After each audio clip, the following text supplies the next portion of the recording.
Here we go. So we're going to get into the news. We will get to eventually this clip of Mike Elko and his standings as possibly leaving College Station to take the Penn State job. But before we do that, let's start with some injury news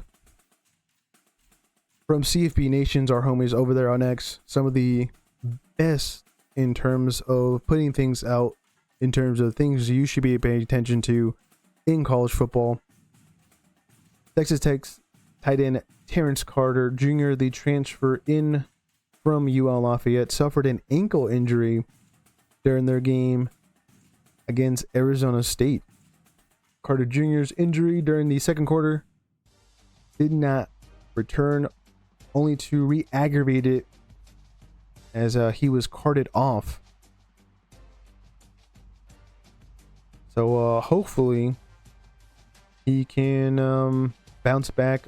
Ankle injuries are not fun. I had one myself. It was a lot of painful rehab. There's a, if you have a will, there's a way to bounce back from those injuries. Depends on your therapist on how they get it done and their team doctor. But it is a lot of just painful massaging and warming the body, cooling down the body, and really just staying off of crutches, to be quite honest with you too.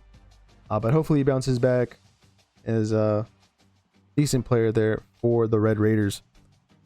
Unfortunately, wide receiver for Florida, Vernell Brown, the third, suffered an AC sprain in the third quarter as the Gators beat Mississippi State at home.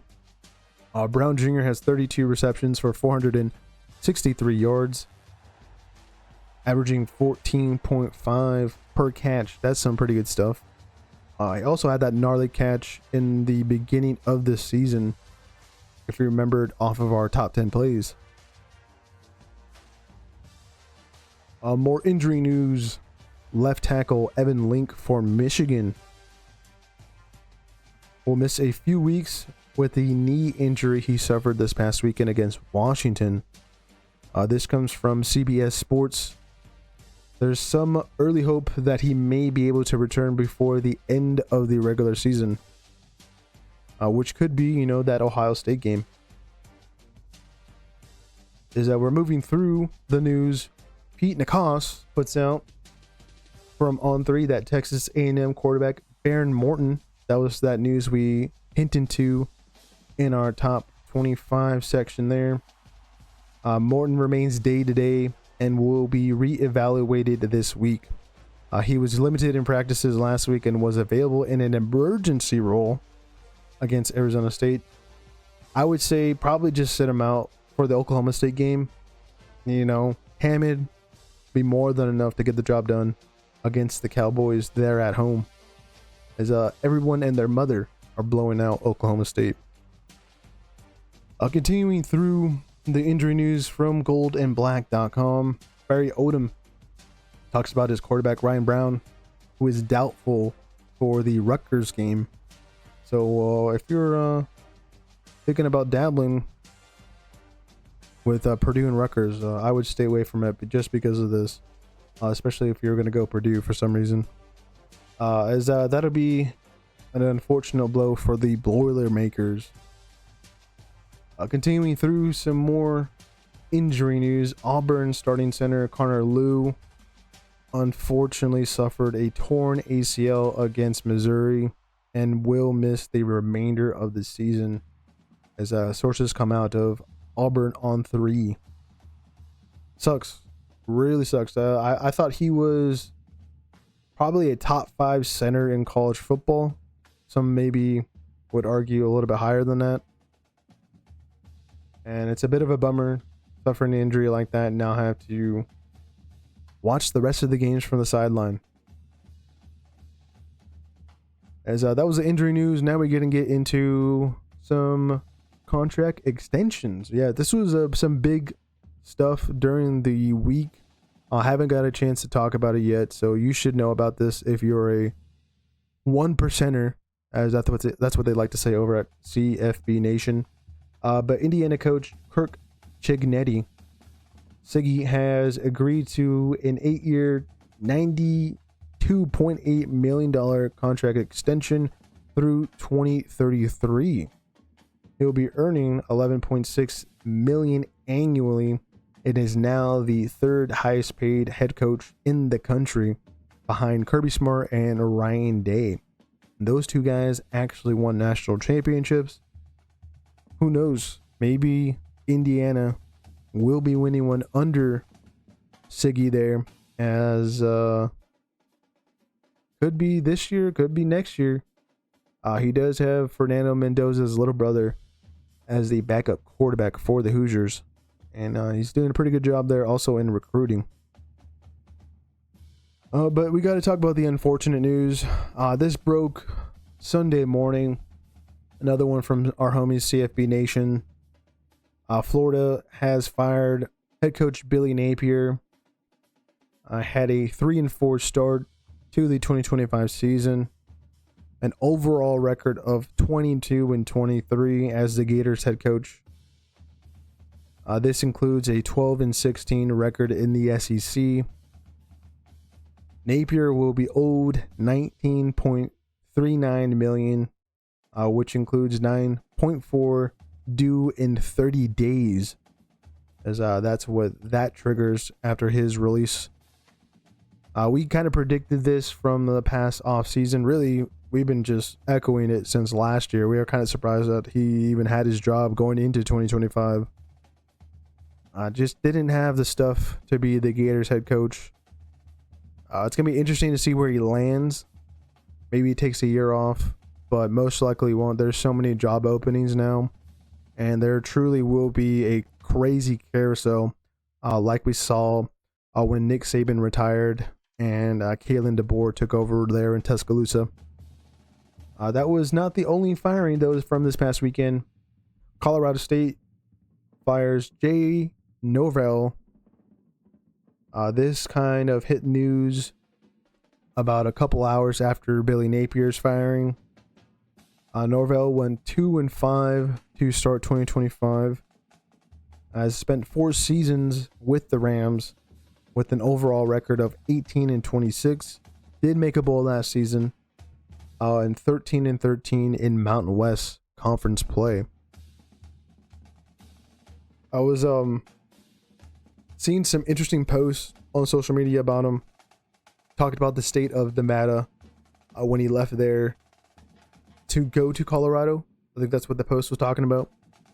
And yeah, that kind of makes sense of, leaving a program in a bad state and going to another, and kind of also leaving Colorado in probably not better shape than what it was when he got there, at least. We'll see what happens to the Rams, as it's going to be a big coaching hire, as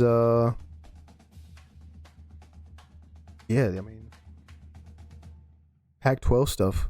That's what it's all going to come down to eventually. Now to that Texas A&M clip of Mike Elko. We talked about the possibility of being the new head coach as the Penn State job is open.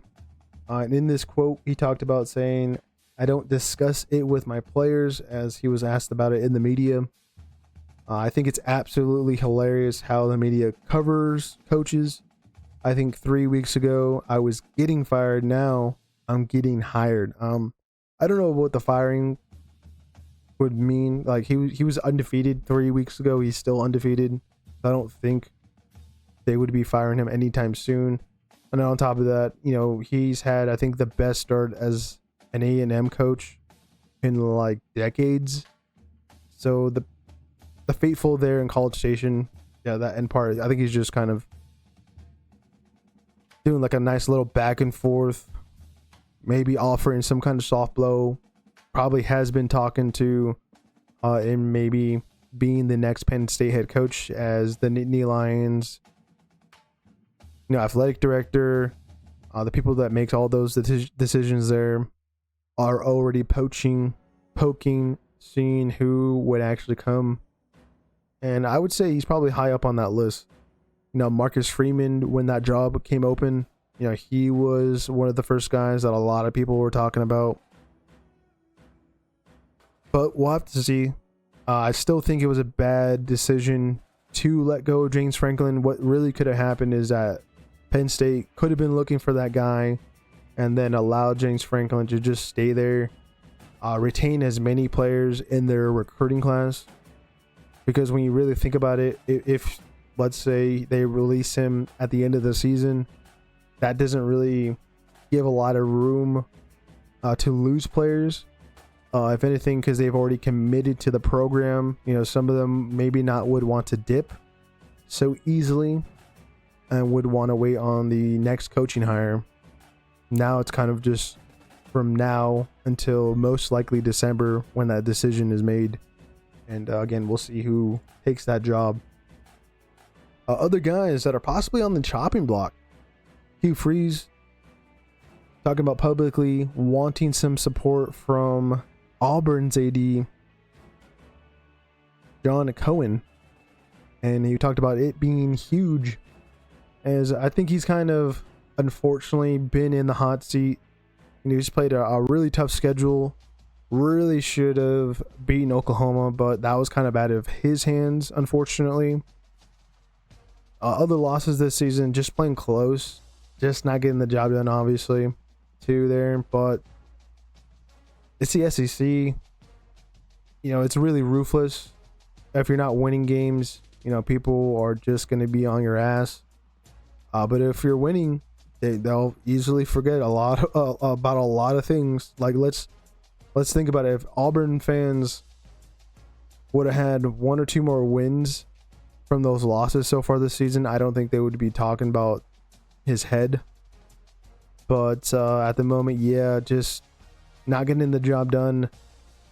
I think he can save some face this upcoming weekend against Arkansas. Honestly, I think he's done a decent job there and what he's having to deal with. But long term, it just doesn't look like Auburn fans want him around. One guy I was absolutely just mind blown to still see him there in that job, and that is Luke Fickell. Somehow he has been able to dodge the firing bullet. As AD Chris McIntosh released a statement supporting Luke Fickell despite disappointing and frustration with the Badgers season so far. Last 2 weeks hasn't scored a single point. I think they're averaging like 6.3 points so far in the Big Ten so far this season when they come up against one of their conference foes. Probably doesn't score again or very little points against Oregon this upcoming weekend. Maybe that's when it's time to say bye-bye. But yeah, he's basically all but gone by the end of the year, most likely. And probably the reason why Wisconsin does it, we just saw Billy Napier, who was owed a certain amount of money in the next 30 days. So the Wisconsin donors and people that deal with all that finance stuff probably getting the money together to eventually pull the trigger on, again, that firing bullet for Luke Fickell, which is a bit unfortunate. Probably ended up at one of those dominoes that fall of whoever it is that Penn State hire, and then that pushes some more positions to be open. Maybe ends up in the Big 12 somewhere. I think he can really probably do a decent job there. Lower level schools, maybe ends up at like a Pac-12 school. Who knows? There's just going to be a lot of options for him to play with there. As we continue through some more possible firings, this is another one where it was like really surprising to see. Florida State released a statement that the school is fully committed to Mike Norvell this season. A comprehensive assessment of the program will take place at the end of the season, and in that assessment, it's probably going to look like this. I put that up earlier, had a few laughs. Noah from DJ and Takes actually liked it. But yeah, Norvell just probably isn't the guy. This was the part of that statement. Pete Thamel even retweeted this. I'm not going to go in depth, but basically we kind of got a gist of it. The comprehensive assessment, probably going to be a comprehensive firing at the end of the season. And the final bit of news, we lost a legend this past weekend. If you didn't know, I'm a Boise State fan, and a guy I watched quite a bit when he was a Bronco, Doug Martin, passed away this past weekend. So thoughts and prayers for the Martins family, and obviously Doug. Probably one of the best running backs I've ever seen live, and definitely gone too soon. And hopefully Bronco Nation can get some kind of a nice memoriam this upcoming weekend as they'll play Nevada. But it's kind of a bummer that we lose him really too soon. He's only 36. But yep, that has been the news, guys.